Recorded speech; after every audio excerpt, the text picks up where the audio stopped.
I'm going to be telling you who you should be transferring in for Game Week 5 right after this.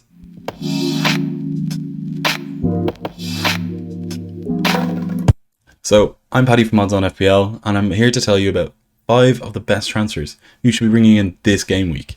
So, why should you listen to me? Well, I don't really know, but maybe my scores over the last few years will be a reason why. I pretty much make all my decisions based on fixtures, off odds, and predicted points. So, over the last 3 seasons, I've finished within the top 50k. And then 4 seasons ago, we don't talk about that one, alright? So far this season, I'm in the top 450k, but haven't used my wildcard, haven't used my chips. I'm doing okay, I'm ticking along nicely. So, how do I make my decisions? Well, there's odds and then there's fixtures like this. Looking at these games, you can look at it and be like, I want players from, up there. And I don't want them from down there. So yeah, anyway, I'd be looking at players from Leeds, Wolves, not Newcastle because it's Newcastle, Everton, Arsenal, believe it or not.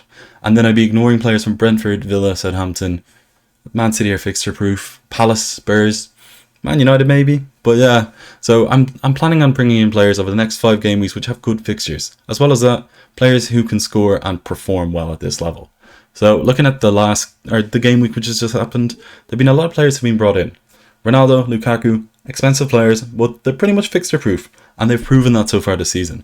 Ronaldo's going to score goals. Lukaku's going to score goals. Tamari Gray's probably not. He's 5.7 million every shot that goes on target. He's scoring. It's somewhat similar to Lingard last season at West Ham, where everybody was like, he's not going to keep on scoring, and then he just keeps on scoring. Personally, I don't think he's a pick. He's going to deviate back to the norm. Quote me on that, okay? Because, trust me, I don't think it's going to keep on continuing. Another player similar to this is Pogba. Pogba has 7 assists. That's crazy. His XA is like 1.1. As in, it's just not consistent. He's not going to keep it up. As in the passes as well that he's getting the assists from. Last game week, the one for Bruno, he just passed it in so easy. So easy. And then Bruno smashes it in from 40 yards. The one for Lingard late on in the game as well. That was all Martial. Through the legs. And then create space for Jesse. In terms of fantasy football, that doesn't really matter, but I don't think these are consistent returns which are going to keep on happening. At 7.8 million, he's probably one of the nailed-on midfielders in that role. But once Rashford comes back, Jadon Sancho starts performing better, Greenwood starts being a more stable player in a team because of his maturity, then Pogba's going to be pushed further back. And that's the worry. We won't get those consistent returns. Looking at Martial as well at Wolves, I think 2 of his assists were a bit lucky. He's never been known for assisting from a wing-back position. If anything, I think his position's sort of in doubt, and he's a bit of a rotation risk because of Ait-Nouri, and as well, Johnny's going to be coming back soon as well. I don't think he's a long-term pick, but Wolves do have good fixtures. I think Cody's probably better, and if you can afford it, Semedo's even better. I don't really think it's a great pick, just purely out of that. Gallagher at Crystal Palace is another player off the conveyor belt at Chelsea. They've got so many great young players coming through, and Gallagher looks like another one of them. He was on loan at West Brom last season, where they struggled, but he still looked okay. At Palace, he's come in, playing under Patrick Vieira. There's no better player to learn from, or even manager. Vieira was one of the elite midfielders in the league, and Gallagher is learning a lot from him. He looks immense, he's a goal-scoring threat, he's getting assists, but Palace don't have great fixtures. I think this isn't the time to bring him in. Then, if you go to Bamford's a pick, isn't he? As in Leeds have great fixtures that you've just seen in the last slide. As in Leeds, great fixtures, they haven't been great, but he still has a goal. So there's that. Looking at Duffy as well, he's not nailed on. I think because of the fact they've got players coming back, but Webster being out injured gives them a longer stay of execution. At 4.2 million, people are probably looking at him thinking, this is the pick. But then you've got Omobamba Dele, I think that's his name, Irish lad, really good. At Norwich, 3.9 million. But then you've also got Livramento, who also looks nailed on. So there's options at that price point, and I don't know if Duffy's the one for it. Kovacic, transferred in by 200,000 people, just shows me there's a lot of stupid people out there. A lot of stupid people. There are 200,000 people who think that Kovacic is a good pick in fantasy football. There it is, as in there's casuals playing this game. You don't really have to worry about it. Just make right decisions. Don't pick stupid captaincy options. Play it safe. You'll finish top 1 million. If you don't, then Edouard as well. I think he could become a good pick. Crystal Palace looked immense against Spurs, but there's no saying if he's guaranteed to come in. Like, as in, I think he's going to start games eventually. He has to. As in, there's no guarantee he starts this game week. That's what I'm saying.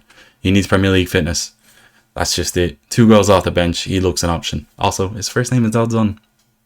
Good lad. Next up is Ferran Torres. If he nails down the position as a striker at Man City, my God, he's a great pick. The issue with him is you need a bench player just in case he doesn't play. Pep rotation, wheel of rotation. Always happens at City. So at 7.2 million, I think he's a good pick. But City have a lot of really good picks in the midfield now. They've got Gundogan, Ferran Torres, and then they also have Jack Grealish. 8 million and under. All these players are good picks. All of them. So I'm not gonna tell you not to go for him. But City don't have a great spell of fixtures coming up in the next 5, as you've seen in the last one. So anyway, onto my suggestions for the best players to pick this game week. It's all based off of fixtures and expected points and things like that. Interesting stuff. First up, Kieran Tierney. Arsenal are a side who just confound expectations. You don't know what you're going to get from them. They could be immense. They could be terrible. More often than not this season, they've been terrible. The next 5 games are pretty good. They've got 4 games where you could realistically see a chance of a clean sheet. Against Spurs, it's just not really expected. Harry Kane always scores in the London derby. In his last game against Norwich, he got 7 points. Really good. He started 4 games this season, and that's really good for his fitness. The issue is with Kieran Tierney is there's always the doubt that, he could get a knock. They do have other options in defence which are also cheap.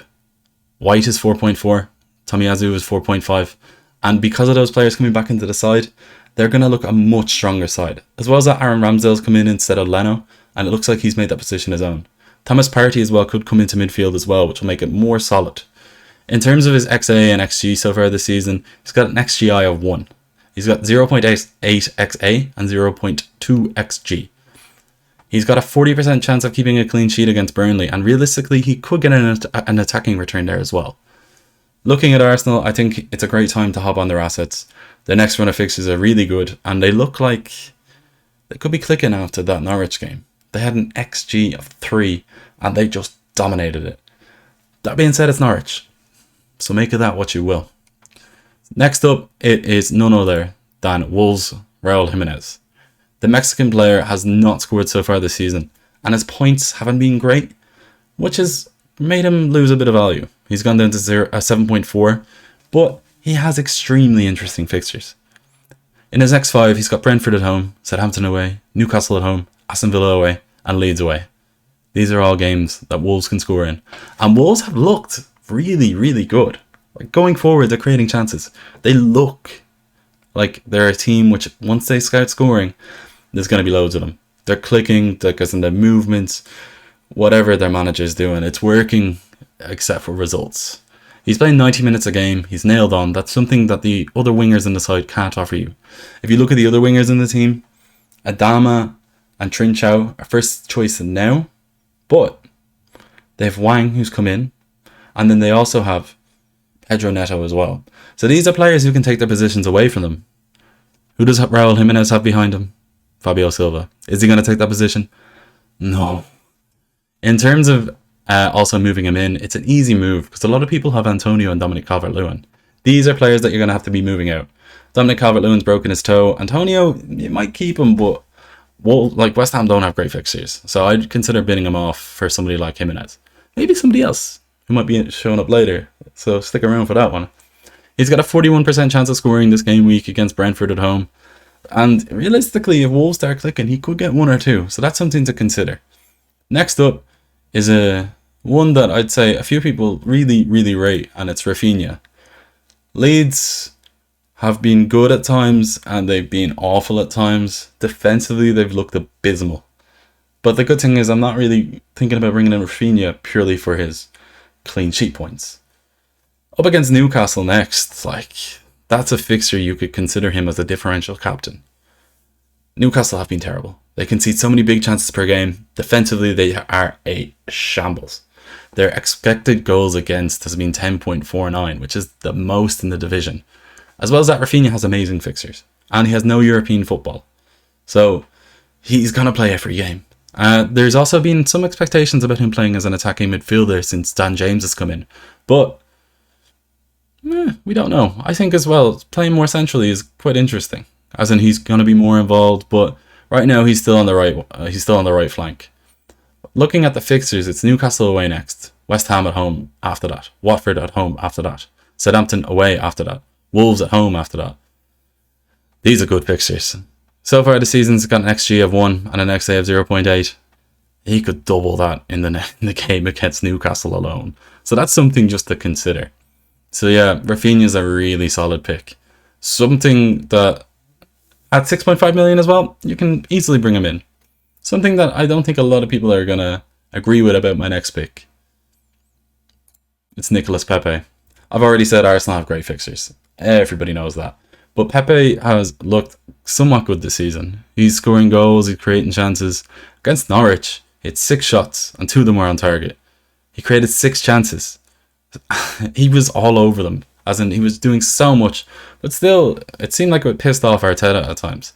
As I've already said, Pepe has Burnley in his next game, and realistically he could create many chances in that. He had 43 touches in the final third and 15 penalty area touches. He had a 1.7 expected goal involvement, which just meant that he was creating shots and taking them as well. He looked really, really, really good. As well as that, Arteta seemed to be basing his tactics based on wide players, and it sort of reminds me of the Louis van Gaal system, where it was a lot of focus on defence, then it required magic from the wide men. So somebody like Saka or Pepe. I think Saka and Pepe are both really good players to be bringing in, because they're both interesting. Saka's cheaper, but I think Pepe has a bit of a higher ceiling. As well as that, I just think he's a good pick. The fixtures are so good. And number 1, I'll let you guess it. Go on. Guess it. Go on. It's Patrick Bamford. That probably wasn't too surprising. Bamford has come out and he had a press conference after the game the other day where he was complaining about his hamstring. So that's the worry. If you are bringing in Patrick Bamford, wait until the presser. He's the perfect replacement for Antonio or Dominic Calvert-Lewin. Perfect. As in, he looks so good. He's got 1 goal and 1 assist so far, and they have such a nice run of fixtures. You couldn't ask for better. Newcastle away, starting it off. Bamford's going to get chances in that. So far this season, people have said that he hasn't been great, but he's got an XG of 2.1 and an XA of 0.5. That's good. And he's 7.9 million, and he's on penalties. Leeds play attacking football. Everybody knows it. As well as that, as I've already said, Newcastle have conceded the most amount of big chances, and they've got the highest XGC against them. Leeds are going to score goals. They're going to create chances. I think this is going to be a really good and fun game to watch. Newcastle against Leeds isn't something that you should put on your calendar, but normally, but it's something that I consider putting on mine.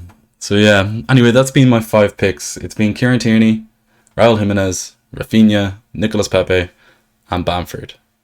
I've been Paddy, and this has been Odds on FPL. Hopefully you found the video interesting and helpful. If you did, do that thing that YouTubers tell you to do, where they tell you to smash that like button or subscribe. We're trying to get, let's say, 1,213 followers, because you want to be odd here. And if you're odd too, subscribe. I've been Paddy. Yeah. If you like it, subscribe and like. I swear to God, lads, I did that startup about 15 times. Jesus.